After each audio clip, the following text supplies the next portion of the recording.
assistem, e eu vou passar a palavra para o Zé Eduardo, que vai fazer a condução dessa mesa, a moderação. Bom, boa tarde Zé, a todos. A palavra é sua. Boa tarde a todos. A gente vai nessa nossa penúltima mesa, depois a gente tem uma outra coletiva. Então, sem mais delongas, vamos começar, porque o tempo é curto e vamos tentar todo mundo manter o tempo para a gente poder deixar umas perguntinhas por final. Vamos começar, então, com Roberto Cooper, que vai falar para a gente sobre a hiposquelia. Primeiro ponto. Bom, boa tarde a todos. Queria agradecer o convite que me foi feito pelo PC em nome do Summit América e me pediram para falar sobre o tema hiposquilia, a deficiência de habilidades clínicas, qual o impacto na prática e o que... Me pediram para fazer isso em 15 minutos, o que me parece uma tarefa bastante divertida. Falar em 15 minutos significa fazer escolhas e, depois de considerar algumas estratégias de abordagem do tema, me ocorreu usar o texto do criador da expressão hiposquilia para responder às perguntas que estão sendo formuladas. Em 2005, Herbert Fred, há 17 anos, portanto, professor de medicina interna da Universidade de Ciências da Saúde do Texas, em Houston, publicou um artigo no Texas Heart Institute Journal com o título de Hiposquilia, Deficiência de Competências Clínicas. Nesse artigo, o autor identifica as seguintes lacunas nas competências dos residentes que ele acompanhava: incapacidade de colher uma boa anamnese, incapacidade de realizar um exame físico completo e adequado, incapacidade de avaliar criticamente as informações que a anamnese e exame físico geram, incapacidade de gerar um plano de manejo adequado do paciente, incapacidade de raciocínio crítico e reflexivo e incapacidade de se comunicar.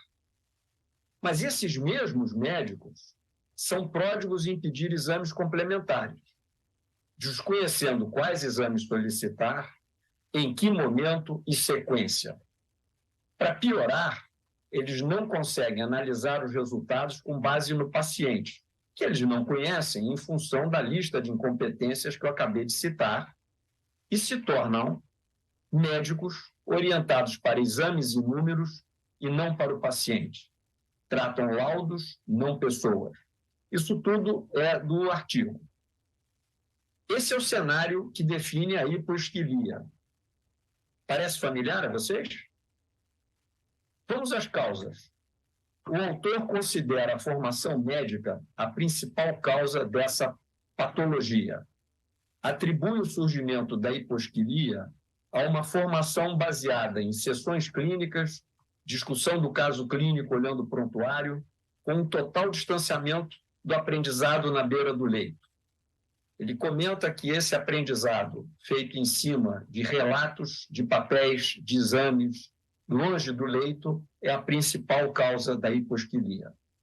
O Dr. Fred levanta a hipótese de que os atuais professores, isso em 2005, já se formaram em um mundo médico high-tech e não conheceram uma era de high-touch. Não podem ensinar de forma diferente. O outro ponto que o autor levanta é sobre o contexto sociocultural. E aqui o Dr. Fred é muito, muito incisivo quando ele conclui que a sociedade como um todo, e os médicos aí incluídos, se contentam com a mediocridade, que é a única norma que conhecem. Estamos falando de um artigo americano, escrito em 2005, onde a mediocridade seria a norma conhecida. Qual seria, então, o impacto da hiposquilia na prática médica? O primeiro grande impacto é a ausência de vínculo entre as pessoas envolvidas, médicos, pacientes, familiares e equipes. Redução da sensibilidade clínica do médico, levando a menor precisão diagnóstica. Abuso na solicitação de exames complementares. E aí é curioso notar que não existem mais laboratórios de análises clínicas. O que existe são centros de medicina diagnóstica. para onde os pacientes se dirigem, depois de passar pelo despachante, que providencia os pedidos de exames. Doutor, pede logo tudo, virou uma frase que substituiu a clínica é soberana, tornando esta uma frase ultrapassada, datada, mofada. Outro impacto da hiposquilia na prática médica é a atrofia progressiva da capacidade crítica, abrindo espaço para a ilusão de uma medicina tecnológica pura, feita por inteligência artificial. Tal medicina prescindiria do médico despachante, porque o computador se encarregaria de fazer a melhor anamnese objetiva e interativa possível, gerando os pedidos de exames que, posteriormente, seriam analisados e um diagnóstico preciso seria entregue com um diagnóstico preciso seria entregue para o paciente junto com exames que seriam analisados por uma impressora, de acordo com algoritmos. Nada de singularidade, muito menos de subjetividade. Então, esquece o médico, vamos por uma tecnologia pura, que não precisa mais desse intermediário que só pede exame, né? Por fim, e muito triste, a hiposquilia gera infelicidade, consciente ou inconsciente, dos médicos e pacientes. É um jogo de perde-perde. Ninguém está contente. Quais as soluções? Nenhuma fácil ou de curto prazo. E aqui eu lembro que o curto prazo é o melhor argumento para a preguiça intelectual e inércia. O longo prazo exige paciência, perseverança, flexibilidade, adaptabilidade e tolerância à frustração. Exige a generosidade de se trabalhar por um objetivo que, muito provavelmente, não alcançaremos. O autor cita a mudança radical do ensino médico como sendo o único caminho para reduzirmos a hiposquilia. Uma formação que resgate a essência da prática médica, que é uma...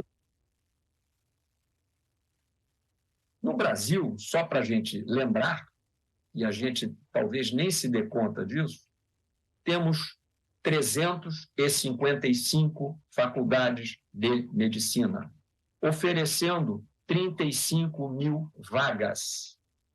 355 faculdades de medicina oferecendo 35 mil vagas. Quantas destas escolas ainda se baseiam em um currículo essencialmente biomédico e quantas efetivamente buscam oferecer à sociedade um médico com formação generalista, humanista, crítica e reflexiva, que seja capacitado a atuar, pautado em princípios éticos, no processo de saúde e doença em seus diferentes níveis de atenção, com ações de promoção, recuperação e reabilitação à saúde, na perspectiva da integralidade da assistência, com senso de responsabilidade social e compromisso com a cidadania, como promotor da saúde integral do ser humano. O que eu acabo de enunciar é o perfil do egresso do curso de medicina como previsto nas diretrizes curriculares nacionais de 2014 do MEC.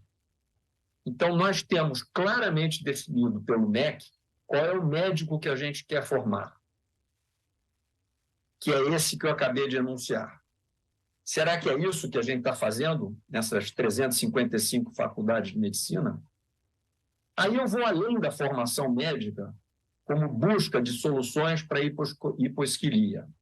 Se não modificarmos o modelo pedagógico adotado antes dos alunos chegarem às universidades, manteremos a mediocridade como norma. Um modelo que prepara o aluno para performar em provas, memorizando conteúdo. Um modelo que não admite o erro, tolhendo a criatividade e espontaneidade do aluno. Um modelo que não privilegia o pensamento crítico, a diversidade de ideias, e faz lembrar Darcy Ribeiro, que disse: a crise da educação no Brasil não é uma crise, é um projeto. Um tal modelo só pode produzir um aluno que entre na universidade para ser finalizado em uma linha de montagem que atenda às necessidades do mercado. qualquer mercado. Um mercado que, na saúde, nas palavras agora do autor do artigo Hiposquilia, Dr. Fred, precisa de médicos que atendam o maior número de pacientes no menor número de minutos pela menor remuneração possível. Nesse sentido, a hiposquilia não seria uma deficiência, mas uma competência desejada por tal mercado. Precisamos de um egresso do curso de medicina com o perfil descrito nas diretrizes curriculares nacionais, mas formamos um rebanho acrítico que, em uma visão rodriguiana, vagueia pelos diferentes serviços de saúde, com a barba elástica e bovina da mediocridade pendendo dos lábios, a pedir exames e prescrever furiosamente medicamentos. Nesse sentido, seria melhor chamarmos esse transtorno de esquizosquilia, um split entre o necessário e o real que está a serviço de um mercado. E eu insisto que essa palavra mercado, neste contexto, é quem contrata. Pode ser público ou privado, liberal ou socialista. Essa entidade, mercado, precisa de profissionais formados pela pedagogia da lobotomia. Só diagnosticamos uma doença quando pensamos nela. Só pensamos nela quando já aprendemos a respeito ou pelo menos ouvimos falar dela. Hiposquilia é uma doença grave, silenciosa, cujas manifestações visíveis muitas vezes só vão ocorrer quando já for tarde demais. Hiposquilia mata. Mata o paciente, mas mata o médico e a medicina como uma atividade humana compassível. Mata o que temos de melhor, que é o pensar e criar. Por isso, sugiro a criação do Novembro Verde, mês da conscientização da hiposquilia. Eu não usei meus 15 minutos, porque eu gostaria muito de ouvir vocês na hora da gente debater. Muito obrigado e volto para o Dr. José Eduardo. Obrigado, Roberto. Excelente as suas colocações, especialmente depois do que a gente ouviu hoje aqui ao longo do dia, de todos os desafios tecnológicos, a gente ser recolocado no trilho humanístico e todo esse papel médico que eventualmente a gente esquece. Mas vamos dar continuidade para a gente poder conversar depois com a doutora Mirellen de Abreu, professora da UFRJ. Ela vai falar agora para a gente do desafio de, com ou sem hiposquilia, trazer isso ao lado dos pacientes ou discutir isso numa decisão compartilhada. Mirellen.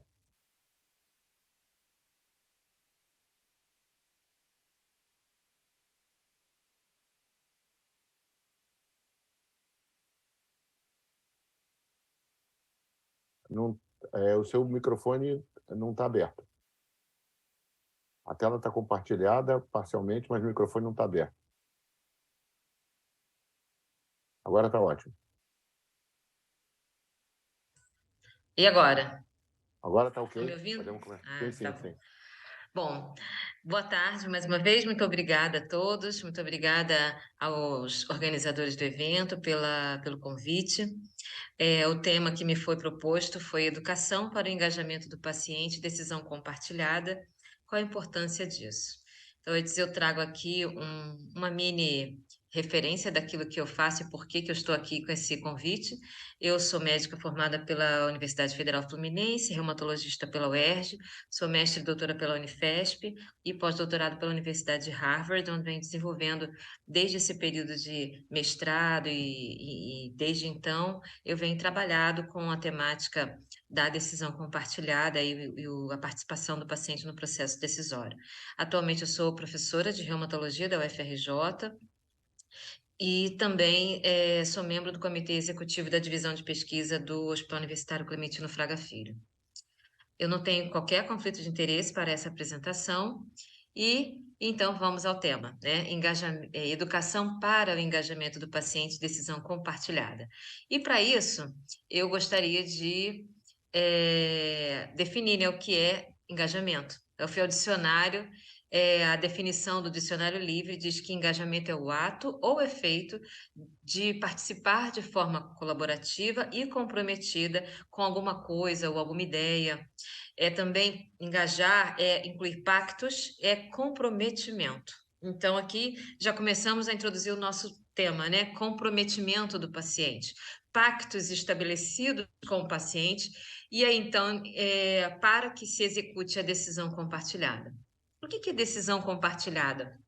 É um tema que está relativamente na moda, vamos dizer assim, mas a decisão compartilhada é uma evolução da relação médico-paciente, é uma evolução tanto do processo de relacionamento paternalista, onde a assimetria de informação e de decisão caracteriza essa relação. O médico, por ser um melhor conhecedor, ele quem toma todas as decisões, seja considerando que é de fato algo bom para o paciente ou não, mas o paciente não participa de qualquer processo decisório. Do outro extremo, nós temos as escolhas informadas, onde o médico transmite alternativas como um menu e o paciente escolhe, mas não há uma interação, uma negociação, uma relação muito baseada em proteção de processos, judicialização e sem qualquer interação desse processo. E a decisão compartilhada envolve comunicação, envolve relacionamento médico-paciente. A decisão compartilhada envolve também outros elementos, diferentes atores do processo decisório, mas para nossa temática eu vou me concentrar na relação do médico e do paciente. E nessa evolução, como a estratégia, como a educação se estabelece para esse engajamento, para a execução da decisão compartilhada. A educação, ela é uma estratégia, como o nosso colega Dr. Roberto Cooper salientou na sua fala, em que ele faz alusão ao Darcy Ribeiro, que diz que a educação é um projeto. A crise da educação é um projeto, mas também a transformação também pode ser um projeto, né? Nós podemos aprender com Darcy Ribeiro e trazer essa estratégia para o engajamento, para o conhecimento. Mas educar a quem para a decisão compartilhada e para quem nessa perspectiva da decisão compartilhada? Nós temos que olhar, então, os atores do sistema de saúde, o paciente, o médico, o sistema de saúde. E quando nós vemos aqui esse gráfico que eu trago traz uma referência da New England Journal of Medicine, um dos principais periódicos nossos, né? E não é tão recente, é de 2005, onde o autor traça estratégias de transformação. Para a execução do paciente na equação da saúde, é necessário uma transformação no processo educacional em todas as linhas de ação do sistema de saúde. Na relação médico-paciente, a educação deve ser voltada para habilidades de comunicação. Comunicação do médico para o paciente em uma linguagem que ele compreenda. E é importante chamar a atenção que o engajar e decidir compartilhadamente com o paciente não necessariamente inclui conteúdos técnicos densos para o paciente, mas sim conteúdos daquilo que ele requeira, daquilo que ele precise, daquilo que importa para as suas tomadas de decisão. Muitas das vezes essa comunicação vai envolver estratégias e disponibilidades de riscos e benefícios de cada etapa do processo decisório. Por sua vez, o paciente e a sua relação com o sistema de saúde envolve o acesso. E aqui a educação para o acesso inclui os processos, os mecanismos de acessar e conhecer o que está disponível em seu sistema de saúde, seja o seu sistema de saúde público, seja o seu sistema de saúde privado, participar dos processos de acesso, como temos no nosso país, conhecer o que o seu seguro, o seu sistema que ele dispõe oferece, o que pode ser feito para que melhore alternativas de ofertas de tratamento, de diagnóstico e assim por diante. E, por outro lado, o médico e a educação do médico em relação ao seu sistema de saúde para a decisão compartilhada envolve também conhecer os processos, as consequências das suas decisões, então, consequências críticas, baseadas em evidências, baseadas num pensamento crítico, reflexivo das suas ações para o todo do sistema de saúde. Isso não exclui identificar aquilo que é melhor para o seu paciente, mas entender que o seu paciente é parte de um ecossistema e ele também é parte desse ecossistema. Então, um pensamento crítico acerca dos desdobramentos das suas decisões é parte de uma educação para a decisão compartilhada. Então, a educação, mais uma vez eu ressalto, é uma estratégia. Então, qual é a importância disso? A importância de que a educação não é um fim em si, mas sim uma estratégia de crítica, de conscientização das etapas dos processos decisórios e conscientização de que o paciente ele tem valores e preferências, disponibilidade ao risco, e muitas das vezes existe uma tendência de evidência de que é possível que um paciente que participe do processo decisório tenha maior adesão aos pactos que são estabelecidos, diferentemente de quando ele recebe um determinado plano de cuidados, ele pode dizer que está aderindo ao tratamento, mas também as evidências mostram que, através dos desfechos, que nem sempre isso ocorre. A decisão compartilhada vem crescendo, é um movimento internacional que nasceu final da década de 90, hoje conta com uma sociedade internacional de decisão compartilhada e uma rede de colaboração internacional que contém fóruns, documentos, deliberações, tanto deliberações do ponto de vista acadêmico, bioético e operacional também.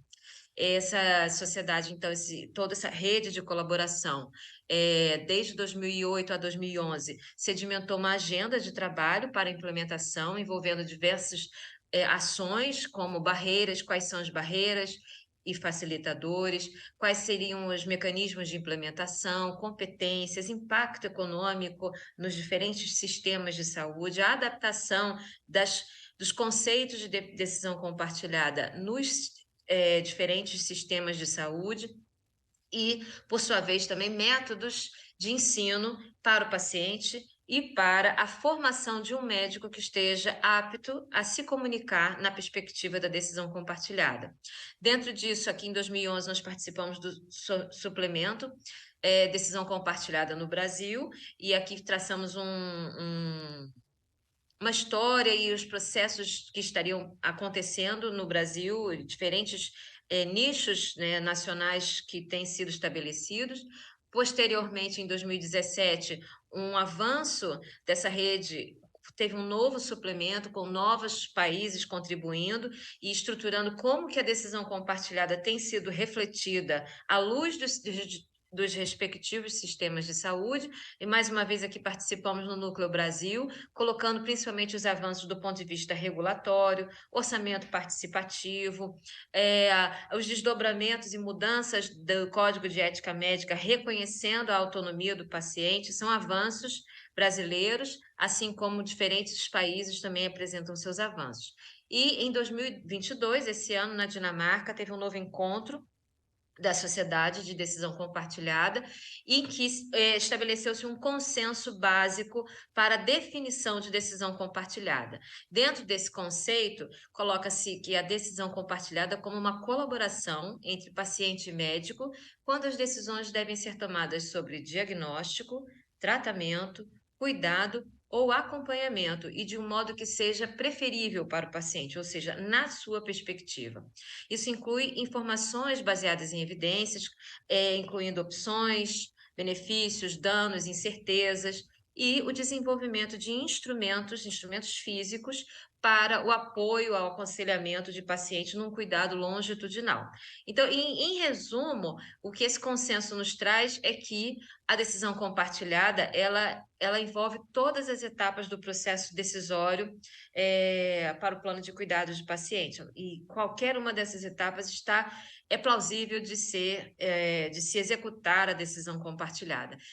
A limitação à decisão compartilhada envolve as questões de emergência médica, como um trauma, por exemplo, traumatismo, etc., e questões de vacina que é uma discussão mais controversa acerca da decisão compartilhada.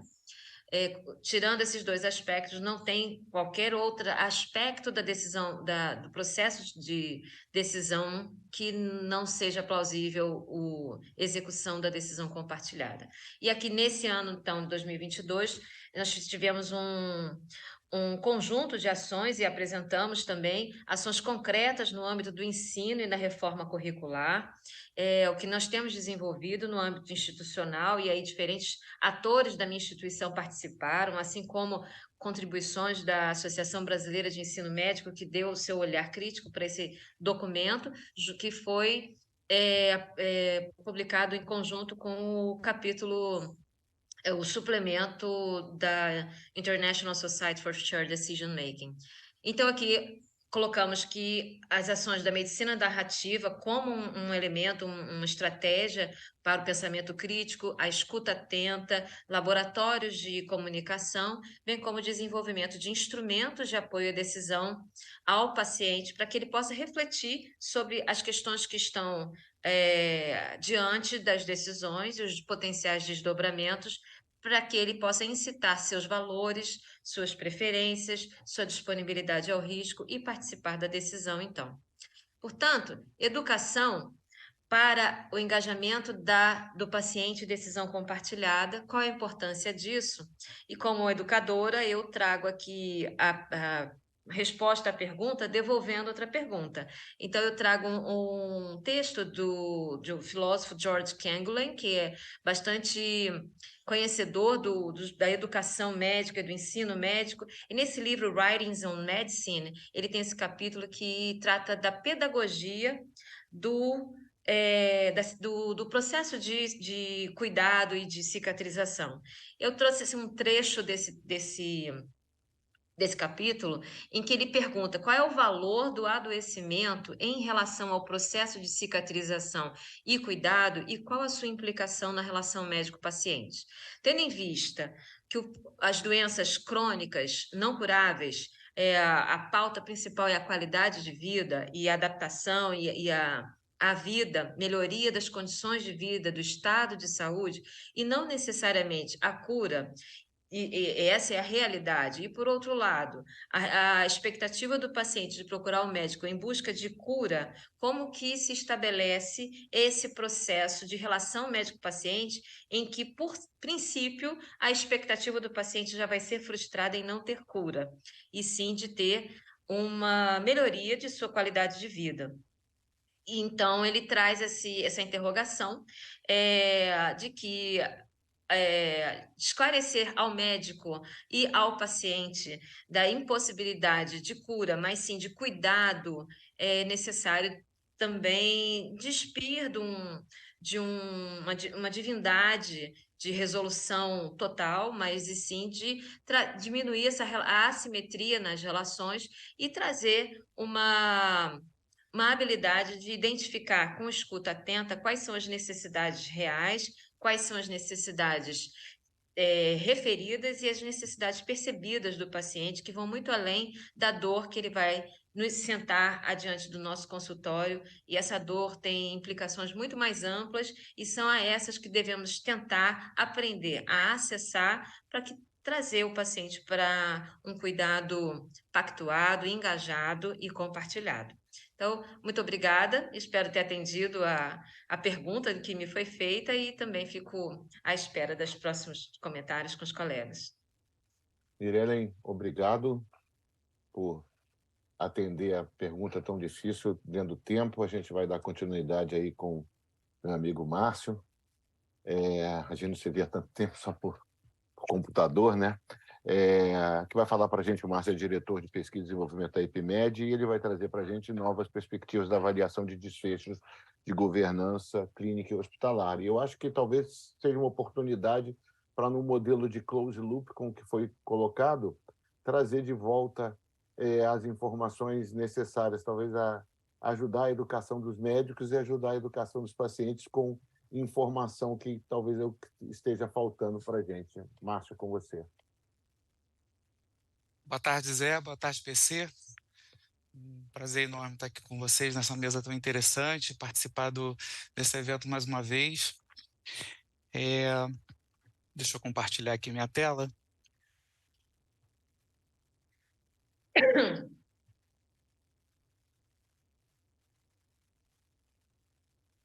Está aparecendo aí? Está aparecendo, mas as duas, né? Não está ela inteira na tela. Não está ela inteira? Não. Ih, peraí. Deixa eu trazer isso para cá. Inicialmente ela ficou inteira, depois saiu. Deixa eu apresentar aqui de novo.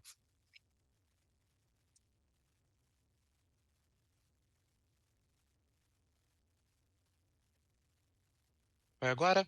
Agora está ok. Tá ok. Bem, me foi pedido, né, para falar sobre, então, quais são as novas perspectivas para avaliação de desfechos na governança clínica e hospitalar. Esses são meus conflitos de interesse, né? Eu sou sócio fundador e diretor da IPMED, e algumas coisas que eu vou apresentar têm relação com o nosso trabalho. E eu também recebo fomento, né, do CNPq e da FAPERJ. Os estudos que a gente faz têm, então, esse fomento. Bem, a governança clínica, ela é um tema que está na moda, né?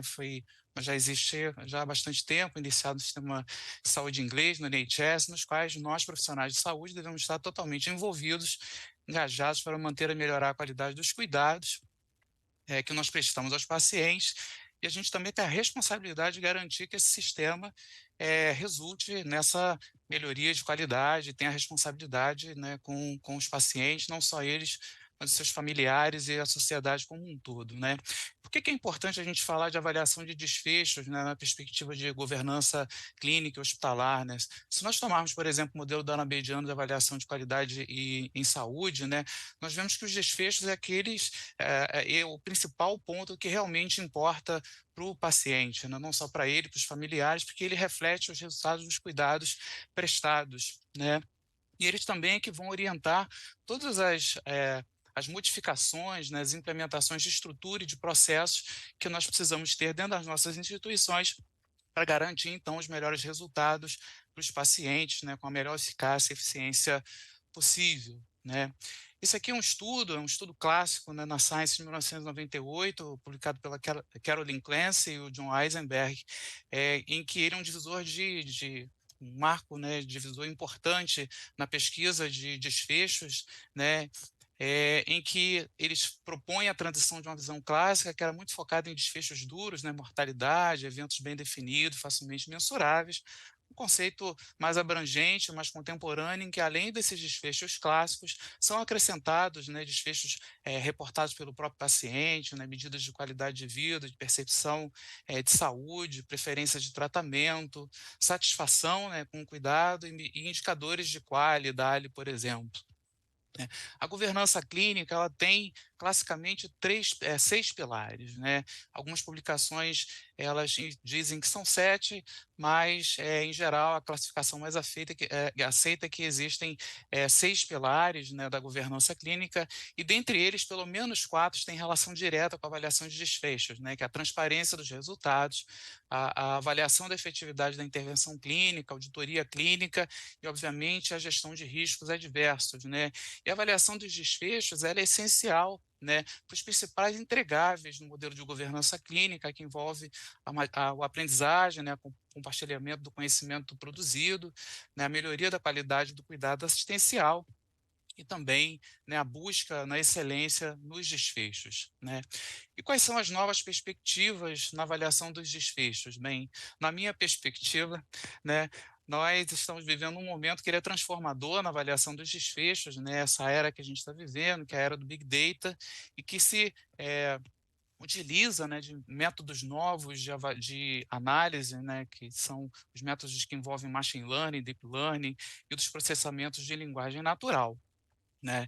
Esse aqui é uma figura que foi retirada desse artigo, que foi publicada numa das revistas da Nature, há cerca de 5 ou 6 anos, por esse autor, Rumsfeld, em que ele coloca justamente isso, né, que hoje, né, nós temos à disposição, além dos métodos estatísticos tradicionais, quando a gente conjuga isso, né, com métodos de data mining, machine learning, deep learning, NLP, nós temos hoje em conjunto, né, diversas fontes de dados, né, cada vez mais robustas, né, e mais presentes no nosso dia a dia, com informações de bases administrativas, de registros, de prontuários eletrônicos, dados reportados pelos pacientes, entre outros, e a partir disso nós podemos ter uma série de aplicações em diferentes setores do setor saúde, especificamente ligados à avaliação dos desfechos. Nós temos, por exemplo, aqueles que são voltados para a predição do risco, né, da utilização de recursos, para a classificação e perfilização dos pacientes em termos de heterogeneidade de doença e de tratamento, e principalmente para avaliação, né, da qualidade do cuidado e medidas de performance e eficiência dentro do sistema de saúde. Né? Eu vou apresentar aqui agora alguns pontos dentro desses domínios de novas perspectivas e os resultados de alguns estudos e modelos implementados na prática clínica. Né? Os primeiros deles envolvem esses algoritmos novos, né, de machine learning, deep learning e NLP, e eles têm diversas aplicações, né, de estratificação de risco, né, uma melhoria na capacidade de identificar pacientes complexos, graves ou em risco, indicadores de risco ajustados, classificação e perfilização de pacientes e avaliação de melhores modelos, né, nos domínios de estrutura e processo que possam melhorar esses desfechos. Né. Aqui nós temos alguns estudos importantes publicados nos últimos anos. Esse aqui é um estudo que foi publicado no New England há cerca de 2 anos, foi realizado em 19 hospitais da rede Kaiser Permanente, onde eles utilizaram uma estratégia chamada Advanced Alert Monitor, que envolvia a constituição de times de resposta rápida, o treinamento e implementação de processos para diferentes equipes e setores do hospital, instrumentado por um alerta automatizado que se valia de informações do prontuário eletrônico, de dados laboratoriais e fisiológicos. Né? Foi um modelo de estudo do pré e pós, né? Os hospitais tiveram uma implementação progressiva desse projeto, e o que pôde-se observar no período pós-implementação é que essa estratégia, né, instrumentada por esse algoritmo, resultava em melhores desfechos, como redução da internação na UTI, menor mortalidade, maior probabilidade dos pacientes terem alta, entre outros. Esse é um outro estudo, né, já uma outra aplicação, né, um estudo publicado recentemente na Intensive Care Medicine, de um grupo australiano, o Ari Serpaneto, que é um brasileiro, ele participou desse estudo, onde foram avaliados mais de 2.300 pacientes, e esse estudo avaliou, então, a comparação entre a identificação, né, do delírio, que é uma condição frequente em pacientes críticos, que em um estado confusional agudo, que está relacionado com piores desfechos e uma série de outras complicações, comparando então o método tradicional, né, utilizando o Q mais CU, junto com um modelo que utilizava o método de processamento de linguagem natural a partir de notas nos prontuários eletrônicos de todos os profissionais de saúde envolvidos nos cuidados dos pacientes. O que esses autores puderam observar é que, utilizando a matriz 2x2, né, o CAM positivo ou negativo, o NLP positivo ou negativo, é que, obviamente, quando a gente utiliza, por exemplo, o uso de antipsicóticos como marcador de identificação de delírio, quando você tinha os dois elementos positivos, onde havia maior prescrição de antipsicóticos, mas quando a gente tinha uma população que, mesmo com o CAM positivo, que é o método habitualmente utilizado, mas que o método de NLP detectava, que eles então tinham um uso maior de antipsicóticos do que comparado com CAM positivo e NLP negativo. E esses pacientes que tinham NLP positivo com CAM negativo, eles tinham praticamente a mesma chance para óbito que os pacientes que tinham, então, esses dois métodos positivos. né? Uma outra aplicação importante são os usos de indicadores de risco ajustados. Nós estamos vivendo uma era, né, em que novos modelos que utilizam modelos de machine learning e deep learning, eles estão começando a ser publicados na literatura e implementados na prática clínicas, e que, por exemplo, na UTI, onde desde da década de 80, né, esses indicadores são utilizados para avaliar eficácia clínica, né, eficácia operacional, eficiência clínica, eles vão se valer e vai haver um refinamento nessa capacidade interpretativa desses indicadores, e outros setores também já começam a se beneficiar, como, por exemplo, métodos que utilizam taxas de infecção padronizadas, né, o CDC tem capitaneado isso, principalmente para permitir a comparação entre UTIs em função, entre instituições de saúde, das principais infecções relacionadas à assistência à saúde. Uma outra aplicação é a identificação de perfis de pacientes. Então, esse estudo também é interessante, publicado há 2 anos no JAMA Open, também de novo por um grupo da Kaiser Permanente, com mais de 100 mil pacientes, em que os desfechos principais foram a utilização de serviços de saúde e mortalidade em 1 ano. Eles utilizaram, então, métodos de análise de classe latente ou de clusterização por técnicas de K-means para identificar perfis de pacientes complexos. E eles identificaram 7 perfis. Em que eles denominaram de alta acuidade, idosos com doença cardiovascular, idoso frágil, pacientes com dor crônica, com câncer ativo, com doenças psiquiátricas e também aqueles que tinham menor engajamento no tratamento. Eles se valeram, né, de informações do prontuário, de prescrições, de exames laboratoriais, de características clínicas, e aqui nós podemos ver como que cada perfil de paciente difere em relação a essas características. E esse estudo, né, de uma forma bem interessante, a partir da perfilização desses pacientes, eles são capazes de sugerir, né, estratégias de manejo individualizadas para cada grupo, para que então isso resulte numa melhoria do cuidado e da prática assistencial. Uma outra aplicação foi vista aqui num estudo do nosso grupo, né, em que a gente passa a observar num nível acima, né, no caso a UTI, 93 UTIs brasileiras e uruguaias, né, com mais de 130 mil pacientes. Nós utilizamos métodos de clusterização para identificar UTIs que se diferenciavam em função de padrões de staffing. E nós identificamos 3 clusters, né, em que diferenciados pelo grau de autonomia do farmacêutico, presença de um farmacêutico dedicado e do intensivista titulado 24/7. O cluster 1 tinha um menor nível de autonomia, sem esses profissionais. O cluster 2, em laranja, tinha um nível um pouco maior de autonomia com a presença do farmacêutico. E o cluster 3, em azul, é o que tinha o maior nível de autonomia com o intensivista e o farmacêutico. E o que a gente pode observar aqui no domínio de mortalidade, que na medida em que a organização do staffing aumenta, né, a chance de sobrevida dos pacientes também aumenta para todos os pacientes, para os pacientes não planejados e aqueles de cirurgia eletiva, e que nesse gráfico aqui, que é o VLAD, que vocês vão ver com cada vez mais com frequência, né, o cluster 1 ele acumula não sobreviventes ao longo do tempo, enquanto os outros clusters eles acumulam sobreviventes ao longo do tempo. Né? E o cluster 3 é aquele em que a mortalidade observada, né, está sempre abaixo da mortalidade predita. Entretanto, existe uma série de limitações desses modelos, né? Nós temos uma pletora de modelos na literatura, mas eles só reportam resultados de acurácia, tem poucos estudos de validação externa, muito poucos implementados em mundo real. Existe uma fragilidade de depender da qualidade dos dados registrados em prontuário, né? Nos sistemas que dependem de alarme, eles podem ter uma sensibilidade muito alta e criar fadiga de alarmes.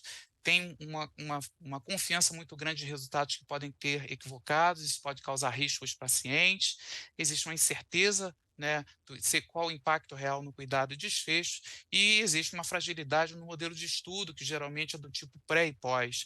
Por exemplo, nessa revisão sistemática publicada nesse ano, né, avaliando os sistemas de deterioração clínica, os estudos pré e pós são aqueles onde você observa resultados de benefício em termos de redução da mortalidade e de duração de internação hospitalar, mas quando nós vamos para os ensaios clínicos, esses estudos não demonstram qualquer tipo de benefício. né? Uma outra perspectiva importante que vai se beneficiar para a avaliação dos desfechos é o benchmarking, né? E o benchmarking é extremamente importante, porque já é bem conhecido que nós somente nos valermos, né, dos dados da nossa instituição, isso leva a uma observação míope dos nossos resultados, e quando a gente se vale do benchmarking, né, da comparação com os resultados dos nossos pares, a gente passa a ter uma visão mais ampla, com perspectivas mais claras de oportunidades e metas de melhoria.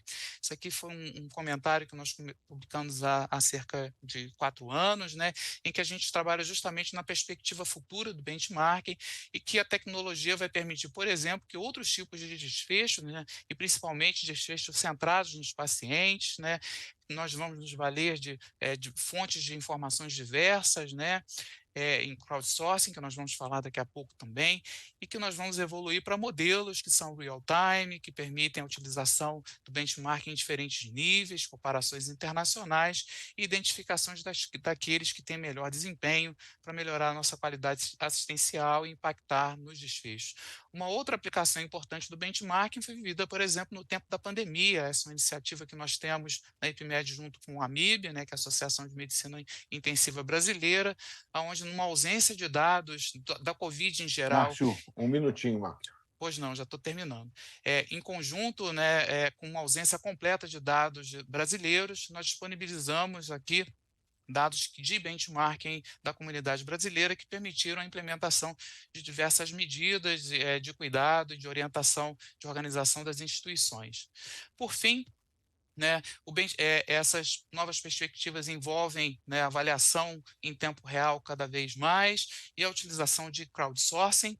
Então, por exemplo, aqui nós temos essa iniciativa do Cancer Link, da Sociedade Americana de Oncologia Clínica, onde numa base centralizada nós temos informações providas por pacientes, inclusive PROMs, junto com informações de pesquisadores e provedores, para que essas informações, então, resultem, né, em valor e benefício para todos os envolvidos. A gente aqui na IPMED está trabalhando, né, com a utilização de modelos de estratificação de risco e perfilização de pacientes que vão auxiliar, por exemplo, na gestão em tempo real de leitos e uma combinação dessas informações na perspectiva individual, combinada com benchmarking em únicas interfaces, para que a gente possa, então, auxiliar na melhoria do cuidado e na governança clínica dentro das instituições. Concluindo, essas são as perspectivas que eu vejo, né, como mais importantes para avaliação de desfecho. Muito obrigado e eu estou à disposição para discussão e questionamentos. Obrigado, Márcio. Desculpe ter te acelerado aí, mas a gente não há problema. Tem que deixar uns minutinhos aí para uma discussão. A gente tem aí uns 14 minutos. Não sei se alguém quer fazer alguma pergunta ou se eu posso provocar aqui. Eu tenho uma pergunta, Zé. Fala. Sei que você é bastante provocador, mas eu fiquei muito impressionado com a apresentação do Roberto e da Mirellen, né? Mirellen, eles têm uma conexão, elas têm uma conexão muito grande, e eu tenho 2 questionamentos, né? Então, está claro que tanto a hiposquilia quanto a melhoria da decisão compartilhada com o paciente, né, a educação médica ela é essencial, né? Mas, ao mesmo tempo, a gente tem uma situação de educação médica que está bastante comprometida hoje, né, está presente na fala tanto da Mirellen quanto do Roberto. E como que vocês veem, né, que a gente pode lidar tanto para combater, para mitigar o impacto da hiposquilia e, ao mesmo tempo, melhorar a decisão compartilhada num cenário em que os benefícios que vão ser colhidos com a educação médica de melhor qualidade só vão ser colhidos num futuro que a gente não tem muito horizonte, né? Eu tenho só uma pergunta mais específica dentro desse contexto, que é como que vocês veem as técnicas de nudging, né? Você utilizar as interfaces em prontuários ou que estão diante do profissional de saúde, para que você possa, de uma forma, orientar uma melhor prática, para que você, então, resulte no melhor cuidado, um cuidado mais eficiente, mais econômico e mais centrado no paciente. Obrigado. Só aproveitando aqui, só para os dois, Mirellen e o Roberto, o Márcio apresentou esse monte de gráfico bonito, essas coisas maravilhosas, e a grande questão, talvez um pouco do que ele disse, é como transformar tudo isso em algo, a translação do conhecimento, em algo que seja, atinja o paciente e atinja o aluno também. Eu acho que a gente está distante disso, com vocês dois aí. Irei além. Pode ir. Você é professora do UFRJ, você vai na frente. Ah, tá certo. Bom, primeiro é um prazer estar nessa mesa. Eu acho que as três falas se conversam. Eu tenho uma visão bastante propositiva. Eu não acho que o horizonte seja curto, não, Márcio. Nisso eu vou, se você me permite, eu não vou concordar. Acho que nós estamos num tempo de mudança, num tempo de transformação. E todo tempo de transformação tem uma desconstrução a ser feita, né? Esse é o hoje, né, do tema do nosso simpósio, né? O futuro hoje nós estamos num tempo em que de constatação da hiposquilia, que talvez ela não seja tão nova, né? 2005, aquele artigo 2005, se não me engano, 2000, mas eu acho que ela vem progressivamente. Então constatar já é um grande passo de mudança, e essa constatação saindo dos artigos e indo para debates como de uma rede de saúde suplementar, se preocupando em trazer a temática da hiposquilia para a pauta, já é um grande passo, eu acho, e daí, né? Constatamos, e isso é fato, e traz repercussões para o sistema, um sistema público e um sistema privado. Agora nós já temos um dever de casa, já estamos com algo documentado e constatado, então é um tempo de transformação. Depois a gente fala que existe a necessidade e um movimento internacional de trazer o paciente para o processo do cuidado, trazer o paciente para essa equação na conscientização dele como parte do sistema e o médico também como parte do sistema, e essa comunicação e habilidades de comunicação. Uma coisa que eu não apresentei, eu falei muito en passant, acerca dos apoios de decisão. Os instrumentos de apoio de decisão compartilhada são instrumentos que procuram traduzir de uma forma, numa linguagem própria para o público leigo, os números. Né? Então, onde que o Márcio conversa com a gente? Trazendo, eu também tenho o laboratório Mapear, onde eu desenvolvo pesquisas e desfechos, incluindo Big Data, esse é outro capítulo, mas o que a gente tem feito nessa conversa de trazer, de desenvolver instrumentos de apoio e decisão compartilhada com base em dados próprios do paciente, de seus prontuários, ou de Big Data, como, por exemplo, do Sistema de Informação em Saúde, do DataSUS, ou a gente ainda tem outros caminhos, existem trabalhos desenvolvendo, trazendo dados do sistema, dados administrativos, de registros, para o desenvolvimento de materiais educativos do paciente. Esses registros e esses dados e essas informações são do meio do paciente ao qual vamos levar os conceitos, e assim como o médico, o aluno, com dados nacionais, com dados próprios da realidade em que ele está inserido, tanto o aprendiz, o estudante, quanto o paciente. Né? Então, essa pode ser uma estratégia, tem sido preconizado, é o que a gente também está tentando fazer. Talvez, então, registros, instrumentos de apoio de decisão com base em materiais de registros, materiais próprios, pode ser uma alternativa de incluir a realidade, incluir o meio e a comunicação baseada nessas estratégias. Né? Não sei se eu te respondi, Márcio, é que está tudo bastante incipiente nessa etapa de apoio de decisão com base em desfechos centrados no paciente, centrados em registros nacionais, é algo bastante incipiente, mas é uma estratégia, né? É uma forma mas isso está bastante, assim, caminhando num âmbito de implementação ao nível de pilotos, de estudos pilotos. Que eu tenho conhecimento amplamente na prática, eu acho que ainda não tem, né? Acho que a gente ainda tem bastante elementos, inclusive quais são os instrumentos de medida e quais são as medidas de desfecho da decisão compartilhada na formação e na prática clínica. Esse é um grande desafio. O que medir para além da satisfação do paciente? O que é a satisfação do paciente? Essa é uma medida de desfecho. Adesão do paciente é outra medida de desfecho que importa do ponto de vista prático. Efetividade, tem um estudo dos Estados Unidos que procurou avaliar a efetividade clínica com base na decisão compartilhada.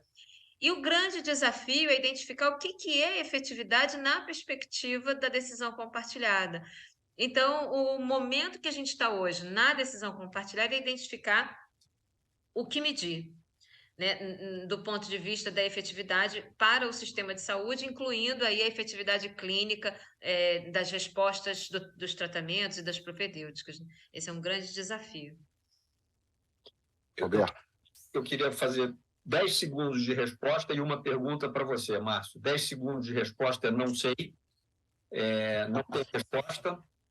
Acho apenas que se nós conseguimos escrever diretrizes curriculares nacionais como as que estão escritas em 2014, isso significa um avanço, comparando com o que já foi escrito antes. Então, é um processo interminável de buscar atingir objetivos de educação médica diferente do modelo biomédico, trazendo um modelo biopsicossocial para dentro da escola de uma maneira efetiva. A minha pergunta para você, Márcio, que o tempo está curto, eu não queria deixar de fazer essa provocação. Não, a gente vai ter mais uns minutinhos, a gente vai até 17h31, então a gente tem... Tá, a gente tem 6 minutos. 6 minutos. Então, tempo Márcio, zero. responder em 6 minutos vai ser difícil, mas vamos lá. Mas vamos lá, Márcio. Quando você faz essa apresentação, eu vou dizer para você que eu tenho temor que você provavelmente convive com essa possibilidade, que é para quem a gente vai ter essas avaliações todas. O meu temor é que essas avaliações sirvam ao vetor mais forte do sistema, seja público ou privado, na medida que me fez lembrar assim, uma frase imbecil de todo médico que já começou medicina em emergência, que diz: no meu plantão não morre ninguém. Você deixa a pessoa no tubo, mas vai morrer no plantão seguinte. Então, eu vou pegar esses dados que você vai me oferecer e vou tirar da minha instituição, vou tirar do meu plano, vou tirar da minha área de atendimento, porque vai macular um resultado que, em última análise, traz recursos, ou traz prestígio, ou traz status. E como brincadeira, porque eu sou fã do Milor Fernandes, eu fico muito nervoso quando alguém mostra um slide que tem um gráfico que diz Excess Survival, como se Excess Survival pudesse, assim, sobrevive gente demais, né? Isso é só uma provocação. O mais importante é você dizer para a gente um aspecto talvez ético e moral do uso dos dados.